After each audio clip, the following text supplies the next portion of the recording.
Uh, Sir, good morning. Sir, I'm here. Good morning. Thank you very much for your what an inspirational speech, for our students, and I'm sure, they would like to emulate the values that it carries. Anyway, um, my question has two parts, in fact. The first question is that what and how did you read those simple words that your father said, why don't you come and join me? And what changed, and in fact, as you said, that changed your life. So my question is that what did you read? I mean, what and how did you read those lines that changed your life, and in turn, that changed the lives of millions of slum dwellers? This is one. And the second question is that is there, um, are there any kind of political interference in your endeavor?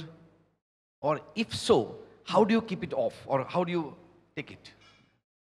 Thank you. Okay. As I said, it was not planned.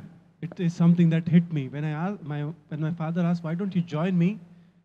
I didn't think about it so much. I mean, like, I'm sort of an impulsive person. I don't strategize too much. If I'm good at something, I'll just keep on repeating myself. When he said those words to me, why don't you join me? I was like, are you for real? I mean, you've been struggling all your life and you've thrown your savings into something which you believe in, and you want me to join me. And then, actually, what I didn't mention earlier was, actually, I met someone after that. One of his success stories who met me before he came in. And he told me, ki, maine na, when he came to participate in a match earlier, for 3 days, I don't know how he missed a bus. And he stayed in the sports department of Islip College. He stayed there. And my dad took care of him. And when he went, he just had that slum soccer certificate, based on which he went, and he was a, he applied for police bharti and he got in as a constable, and he was there. And I was able to see that whole journey with my eyes. That is what actually egged me to do what I did. Secondly, you'd be amazed to know that the municipal corporation in Nagpur city has actually asked our dad to become a councillor in Nagpur city because of his work. Earlier that year, he started last year. Earlier that year, he got the Reliance Real Hero Awards, and it went all over the place. And that year, and he does not belong to any party. But that year, everyone was rooting for him to come and join the local council. I feel that affiliation to any organization, faith, or a political party becomes a personal agenda. For us, we've tried to keep away from all of this as much as possible. Yes, we do get visitors from different parties time and again, but we say, okay, welcome, please see our projects, and please go. We do that. Abhijit, just to follow up on that question, we've heard on the news recently that a group of girls who went all the way to Germany to play football, they were harassed. They went to Spain, sorry. They were harassed by local administration. Yeah. And what is your view about that? Because it's just an offshoot of what Sir had asked, that parties put in hindrances. Now here the local administration is putting in hindrance. And these girls went and got the 3rd place there. And they've come back and now they've been felicitated. So what is this mindset problems are, and do you encounter them as well? Yeah, actually that project is based out of Jharkhand, and it's been run by, it's been run by a foreigner called Franz Gassler. And a couple of years we did interact and exchange, and we invited their team also to play at home, our tournament. So from what I have read is that when they went for the passport and visa related information, they were actually harassed by the local authority. And then they went on to play the Donosti Cup, which is held, I think, in Germany. It's not in US, it's in Germany.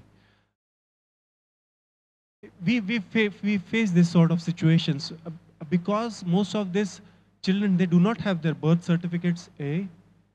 They do not have any backing as such. Most of the time, and I'm sure France must have actually paid for their visa and stuff. most of the time it becomes the responsibility of the organization to actually pursue and get the documents, get the applications form in place, and these are filled with holes. If you are wanting to support them, then you'll see the good in them. But if you want to pick on them, then you'll find all the negatives in them.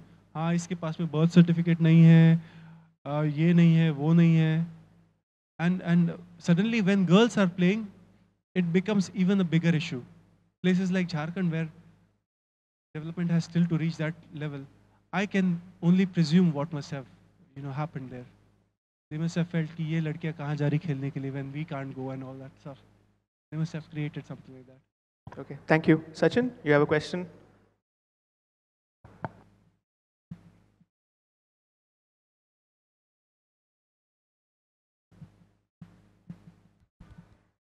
I'd want to know who funds the progress of your organization. And the next question is, I don't know whether if you're married, but if you do, how do you support your family? What is the income? Is there a source of income or you have a good family background? Let me give you an intro to that. That is Natasha. She's a second-year student and she's an extremely intrepid interviewer. She's asked you two things. From where is the income generated for your NGO? And I think everybody, all the girls want to know whether they're married or not. This is a very sneaky way of putting it through. And how do you support your family then, if you are? This organization, okay, I'll start with I'm married. And I have a very lovely small daughter right now. She's six months old, so yeah. Sorry, girls. When we started, both my mother and father, they dipped their pensions and savings into running this organization. Because both of them are from sports background.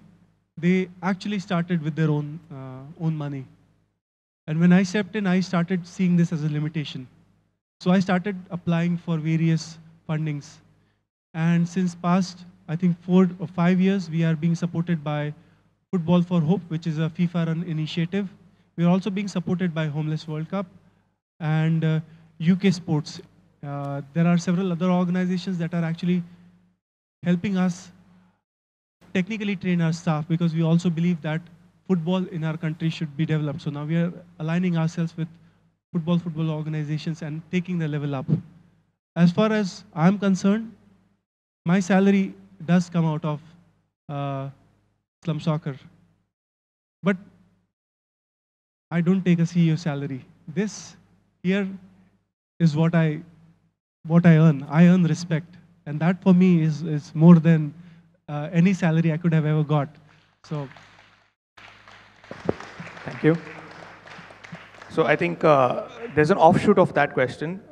Somebody asks, how do you manage your time between the different aspects of your life, home, family, work? I know you travel a lot and it must be a huge pressure at home. So how do you manage that? My family understands the type of craziness I have to do what I do. There are times, because I am on the board and the board is spread across continents. 2 of the board members are in South America. One is in UK, but works out of Africa. And then there's me. So there are different timelines. Sometimes the conference calls, they are at all weird hours. It does create tensions when I have to wake up and take a call. It's like, kya kar rahe ho? Why can't you sleep? But then they also understand that when I took up this position, I had this very frank and open discussion with my wife and my family that my time would be split for next 2 years. I'll be doing a lot, and my time would be stretched. She said yes. Now I think she's regretting that, but too late. So, Vasant, do you have a question? Yeah. Hi, Abhijit. Pleasure to meet you. Since yesterday, I had a good time having an interaction. There's one particular thing which I wanted to know. Whether you were a very naughty child when you were young, and if yes, then is there any naughty or hilarious moment that you would like to share? What do you think? I was weird. Actually, I was very unconventional. I wouldn't do the normal stuff. From the beginning, I knew I was different. I knew it. I sort of like, when everyone was doing this thing, I would do something else. But I don't remember, like, Playing any pranks on your teachers or in the family? No. I wouldn't say them here. Okay, so Savant has a question for you. Yeah, the question is, what challenges did you face towards women empowerment in slums? And can you spell a success story of yours? Yeah. I'm sorry, I missed this whole aspect. What you just said is actually so much bigger than, like, I should have said that in my main talk. I'm sorry. The women's development cell of women's development section of Slum Soccer is 4 years old now, and we have 25 young leaders who are women, and we are hoping that 3 of them go to the UN conference this year. So we are winning right now. But it wasn't so good when we started. We started, I mean, I had no idea how do people react when women start playing football. There are issues such as community. And one of the biggest success stories is Shehnaz, who comes from a minority community where they are not allowed to wear shorts. They are not allowed to, go out with boys and play football. And this is so much against our typical mindset. It was challenging, to say the least. But as I said, I had no set definition ki this can be the problem. So I see an opportunity in every problem. When I saw that the parents were having problem, I said that, let's educate and empower those girls to actually be our spokesperson. Rather than me going and telling ki you should let your girl pray, I said, let's tell those girls themselves to go and talk to everyone else. Also our facilitators. Because me going with, shirt pants and telling them it's not really going to cut it with them. So we started empowering them only to be our spokesperson.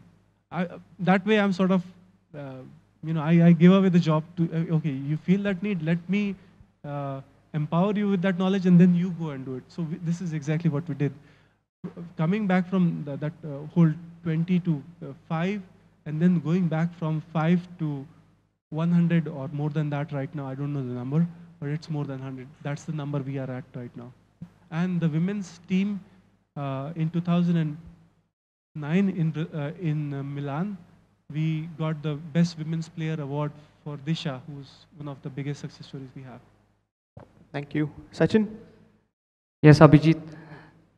One of my colleagues, Dr. Sankalkar, has a question. As an NGO, what support you get from the government for doing this noble cause? Nothing. That's the short of it. The point is that they have sort of, it's not that we haven't applied for it, but we do not fit in a set category. Like, we are not a NGO in the regular sense. You know what I mean? And we are not a sports organization in the regular sense, which makes us difficult to put ourselves across to so many other agencies which do not see us categorically fitting into either one or both, which makes our job harder to actually get money. Yes, I have an offshoot to that question, what you said right now.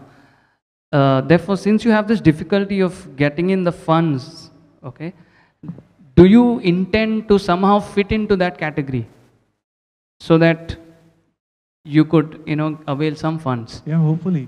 I mean, we have registered ourselves as a club in a local FA. In both Chennai and Nagpur, we have registered ourselves as a football club. So we see that as an offshoot of us going into the regular football field and then portraying ourselves as a club, so that then we can fall into some category and get some support. So yeah.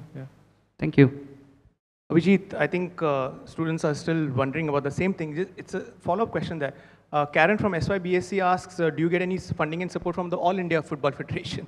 No. Good, one word answer. I don't even think they recognize us, so. They don't recognize you? No. Wow. Well, does that hurt? That must hurt. That must hurt. That you have a body which kind of supposed to generate excitement about football and something that you're doing so wonderfully, and it's not being recognized. As I said, we do not fit into a set category. You don't fit into set. And although right now we are in talks, but so far we haven't had any success of working along. I've met their chief functionary like twice, but every time I had to introduce myself from the beginning. I'm Abhijit Barse, I'm CEO of Slum Soccer. So that sort of thing, sort of like, okay, should I be pursuing this or should I be rather going back and working with my own kids? It seems a little contrary because right now in the news they're having this IPL style football game that, I mean, a tournament that they are thinking of. Yeah. Whereas what you're doing is working from the grassroots, hopefully, I don't know. It has a different agenda, but... From purely football perspective, sometimes they feel that we are encroaching their territories. They feel that we are creating competition for them, which makes us look like their ugly stepbrothers. So they look, okay, we are not going to let us come. That is one thing, but this year a lot of slum soccer players are playing in the local, we call it Nagpur Premier League in Nagpur. Now they are being selected and now they are representing various teams. So it's happening. It's not happening as fast as and as good as we want, but it's happening. Okay. So we have a question from Sir Gunaji this side. Hello Abhijit, I'm very glad to hear your success story. मैं आपसे एक बात पूछना चाहता हूँ, यहाँ जो सब बच्चे हैं, वो सब बच्चे यहाँ कॉलेज में 75% अटेंडेंस होना है, सब लेक्चर्स अटेंड करने हैं, आए से आंसर करने हैं. ये जो आप बोल रहे हैं, हम बोल रहे हैं, ऐसा कुछ काम करना है समाज के लिए, वो किया तो हमको कितने मार्क्स मिलेंगे? इस तरह की जब सोच होती है तो उनको मोटिवेट करने के लिए आप क्या कहना चाहेंगे? मुझको ये लगता है कि आप ऑलरेडी उस रास्ते पे है. जब मैं सर से बात कर रहा था तब वो ऑनर्स की और एडिशनल क्रेडिट पॉइंट्स की बात कर रहे थे. I think that's a great opening. आपका मैनेजमेंट ऑलरेडी उस डायरेक्शन में सोच रहा है कि अगर आप ये सेट ऑफ चीज़ें करते. I am right sir? या When I was talking with him, he did say something like that कि आपको additional credits मिल सकते हैं to do something like that. I mean, this is again, I could say, a pioneering institution in itself, which is opening itself to the idea of, giving marks for doing something which you should be doing anyway. So, just an offshoot of that, you must be coming across a mindset where most parents, like you mentioned before, apart from social restrictions, they believe that sports is useless and they push their kids into academics. So there was a question here, why is it that most parents and teachers focus only on the academic part? Why do they feel that only academics are responsible for an individual's success? Don't the talents and interests play no role in making a person successful? So what is your comment on that? Yeah. Yes, we do face this problem. One of the biggest Indian mindset is ki, sports is a competitor for education. That's what everyone tells. That's what everyone says. As many times as I have answered this question, it still remains the same. Sports is not a competitor for education. Hamara mindset aisa hai ki, when you see a child playing, you would say you should be rather studying. And this is true despite whatever economic background you are coming from. एक गरीब का भी बच्चा रहे तो उसका माँ बाप उसको ये कहते हैं कि खेल रहा क्यों है, घर जाके पढ़ता क्यों नहीं है. So we have faced this. But what we have done from our side is कि we've made our coaches actually go and see that whoever is taking part in slum soccer sessions are also regular in their education. We check their attendance as much as possible. So we enforce that also because we don't want tomorrow someone coming and telling us कि because he's playing with you, he's not attending classes. That will not bode well for us. But also now, a lot of parents come to us and they say that their children are actually focusing more because you're telling them how to focus and how you're telling them how to plan their stuff and do studies. So things are changing. It's again going to be your job to change their mindsets by actually showing them that you can balance both. When a student plays and he also studies, when he balances both of them, that creates more impact than you just going outside and playing and then saying. That's what I feel. Thank you. Sachin? On the lighter side, there are many questions from students. They want to know from you, because it's a crazy football state. Do you follow world football? Which is your favorite club and country and your favorite player? Oh yes, I answered this yesterday. Well, I was there for the semi-finals of Confederations Cup in Brazil, and I got to see Neymar. I actually like him. So, and my favorite club is Arsenal. I do not follow much of a country wise thing, but I think Brazil this year should win. But I hope they do good job next year. Okay. So Devashish Bakshi has a question. Hi, Abhijit. I am Devashish. Second Devashish. We do some unstructured programs and off and on for last 18 years. Trigger a movement like this, hand over to people of the neighborhood, and then monitor it occasionally because there is a serious program which goes on around here, which is concerned with college-going students. Now that you stepped in this on this place, would you like to club along with us to take your movement through this institution? Absolutely. I would love to. I was talking with sir as to how we can see and expand the benefits that we've developed there to someone who's over here. We would love to do that here. Yeah, because I'm very sure there are hundreds of us here who must be thinking that why am I not involved in it? Yeah, yeah. And if this is there, we would love to be clubbing along with you.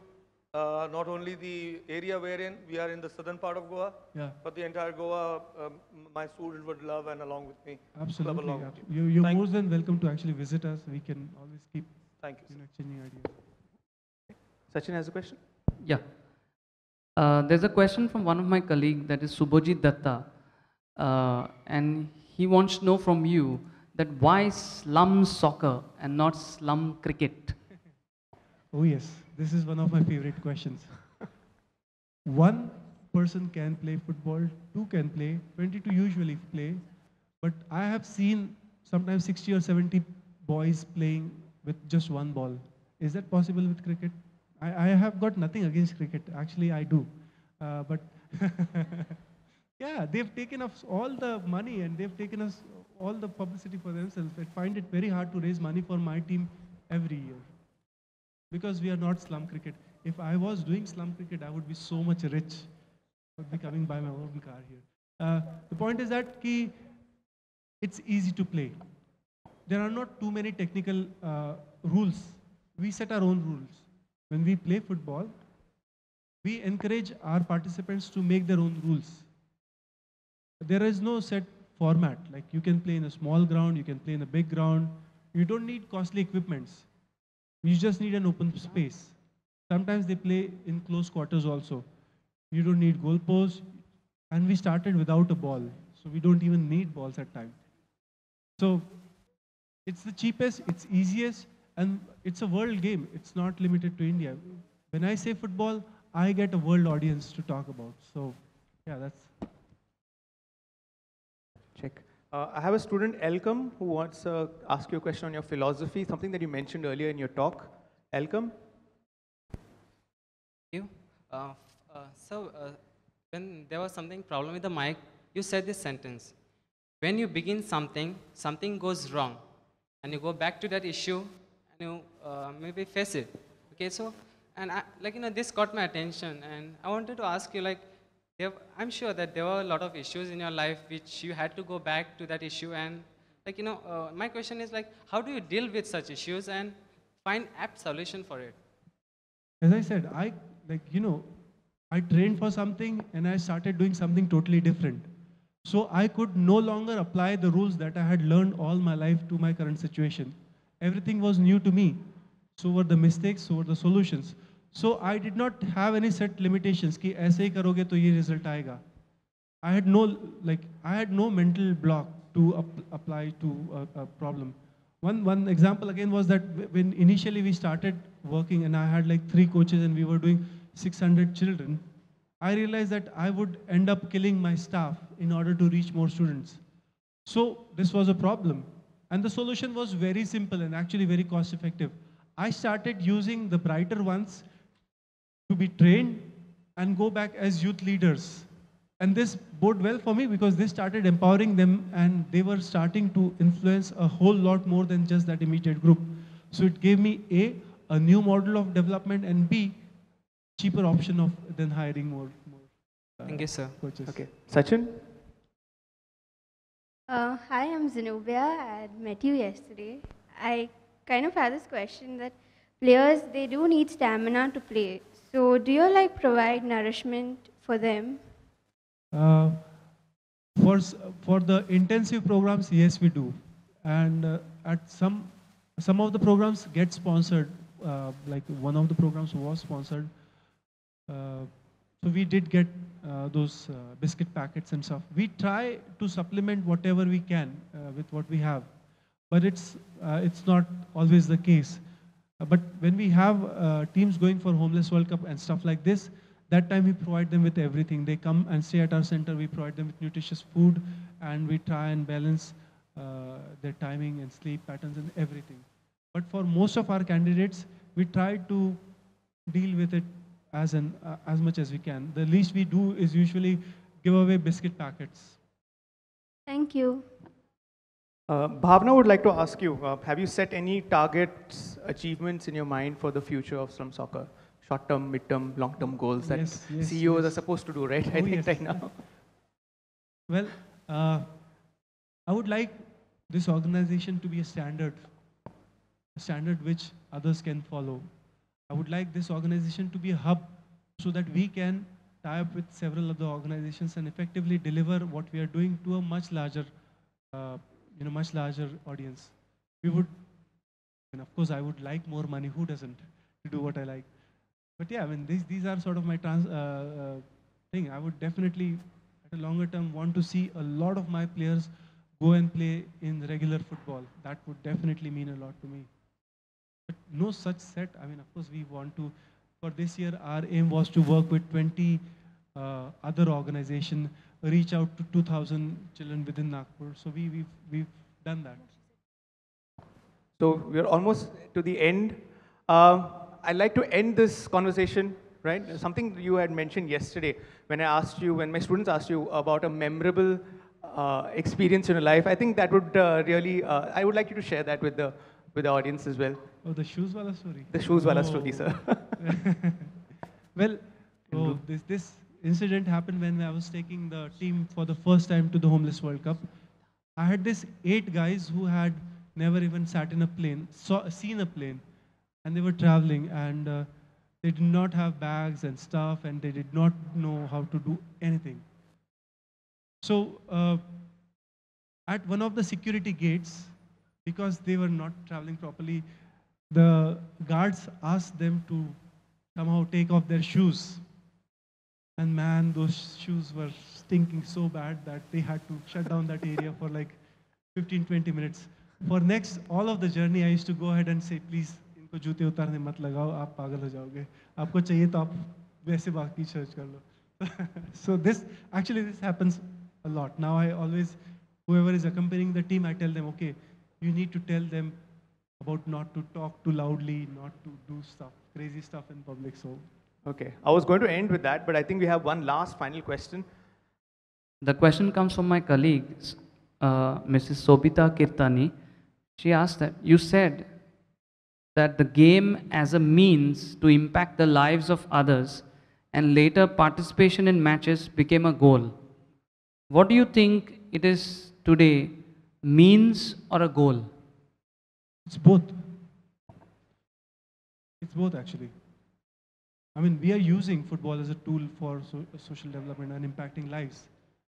And, you can't just keep on playing something without actually using that skills you've developed to try and achieve something. So we've used this, and then we've put a lot of, we have 3 very open avenues. We take the teams to Homeless World Cup. This year, hopefully, we'll be taking the team to the Football for Hope Festival. And again, there's another thing called Discover Football. So all these opportunities have to be there to be seen for them to work from this and get towards that. Thank you. Thank you very much, Abhijit. A round of applause for the first in conversation with Dr. Abhijit Parse.